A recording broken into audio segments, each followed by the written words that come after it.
and it's talking about how customer lifetime value can really drive the segmentation conversation. We've talked a lot about how it's important to think about segmentation, or important to think about what is my unique scenario and what does this look like. But can you speak to how LTV really drives that segmentation conversation? That's an excellent point. And again, that's part of the planning and strategy building at the organization. So segmentation is important, because how you define segmentation is going to drive customer success operation for the high touch versus low touch. So segmentation can go multiple ways, but you got to figure out what makes sense to your business. So if it's ARR, the size of the customer, the size of the license base. So it depends on what you have. So to contribute to the CLTV, the customer lifetime value, obviously it's about money, right? Coming in, that's the customer lifetime value over a longer period of time, whether they sign a year contract, 3 years, whichever contract. If they are generating the most revenue for us, so that should be a segment of your own. And I want to bring in an example, not to be biased, to the airline industry. Whether you use Delta, United, American, all of them use the frequent flyer mile. Why? Because they want to keep you loyal to them. They don't want you to go and change carrier. They'll give you points, they give you free flight, they give you free upgrades.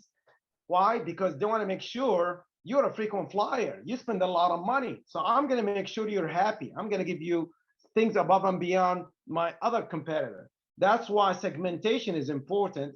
And the simplest, historically, what we know is the best way to do it is based on revenue. Sometimes it doesn't make sense to the business, because you could be geographically segmented. Even if you're geographically segmented, you want to segment it based on revenue in that geography. Even if it's a product specific, you want to, again, the bottom line is revenue within that segment. So it could be a segment within segment, because those top paying customers requires more of your attention and high touch. That's how you can rank them to be a high touch customer. You have someone dedicated to them, versus the low touch or tech touch. You allow email and auto respond to those lower value customers, so that you have more cycles to put on those high value customers. That's great. Yeah, and I love too how if you think about the position of customer success, right, and the value, and a lot of what we're talking about today is how do you and I hear this a lot in the industry is the technique or strategy to really prove the value of CS at your organization.